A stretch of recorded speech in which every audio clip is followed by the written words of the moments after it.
I'm John King, Executive Director of Analysis and Policy at UC Davis Graduate Studies. This short video will show you how to use the Graduate Enrollment Planning Tool, which we developed to help programs project enrollment and student support costs. Using this tool, you can also try to model a few different scenarios and see what the implications are for multi-year planning. And it's built, like I said, in 3 tabs. There's enrollment, support, and projections that you can navigate here at the bottom. First thing to do is any square that's green, that's something you can edit in this tool. It's meant for you to pick a program, your graduate program, and navigate through there. I'll start with the College of Letters and Science, which we've rolled up at the college level. So the first thing you come to is total doctoral enrollment, total master's enrollment, and that's broken out by the student cohort. This also shows you retention, and the further along you go, the fewer are expected to return. Most of them are going to graduate.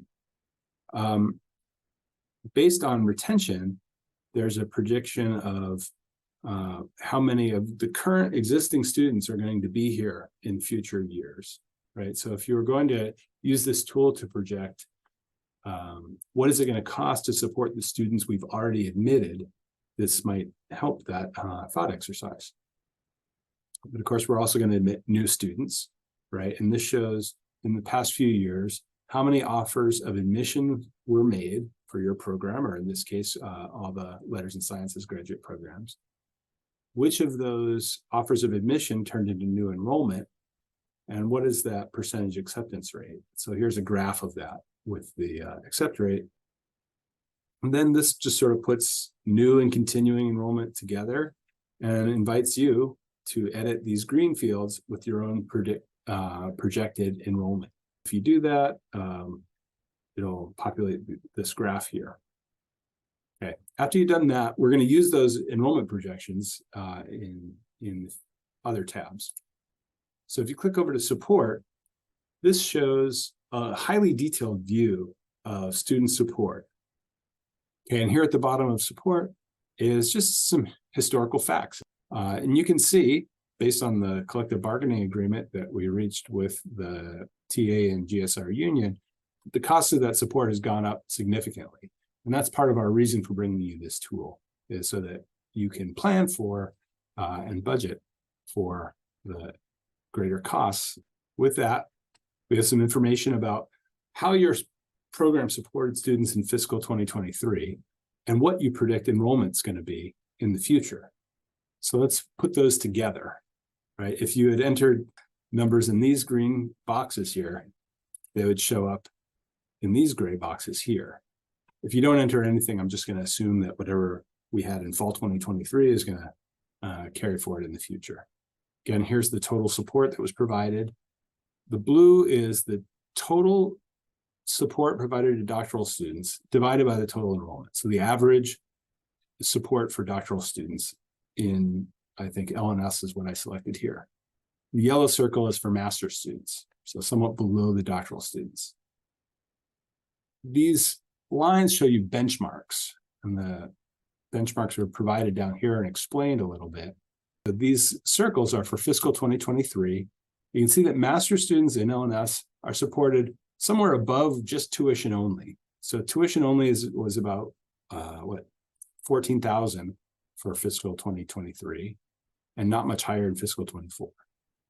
And on average, the master's students in LNS are supported at a higher level, almost twice that. Their PhD students on average are supported at an even higher level, but below this benchmark of a 9-month, 50% TA or GSR appointment. The cost of providing that same support to the same number of students is going to go up based on the new bargaining agreement.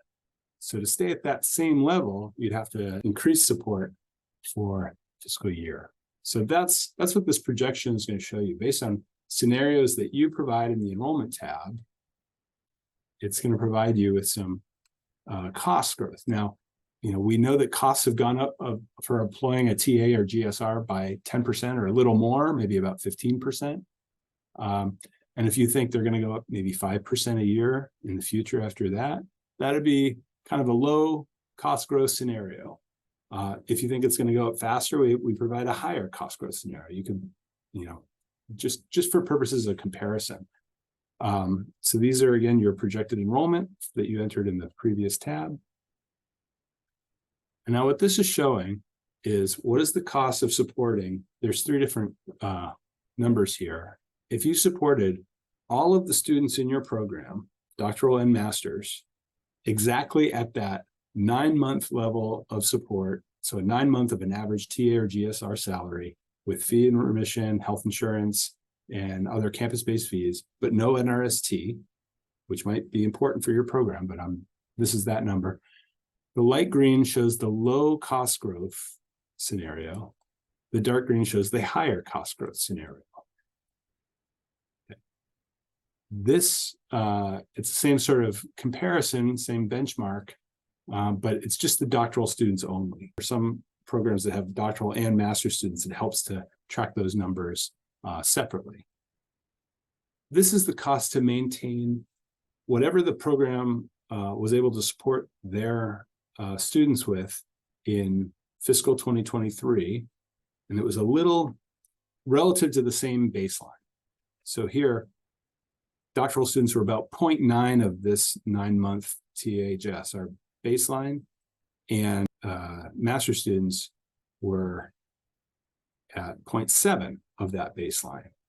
And so if that baseline is going to grow at a low cost growth or a high cost growth in the light or dark green, and you're going to maintain that same level of support relative to that benchmark, that's what this number is. Depending on your program's support history and your projections of enrollment, that's what those benchmarks are going to provide you with. In general, those costs are going to be higher in the future because we project higher costs.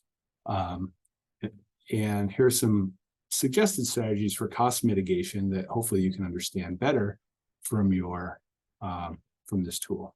We hope when you're done using the tool that you find it useful and that it helps with promote discussions within your program about what enrollment should be, what that implies for the admission cycle that's currently underway for admitting for fall 2024.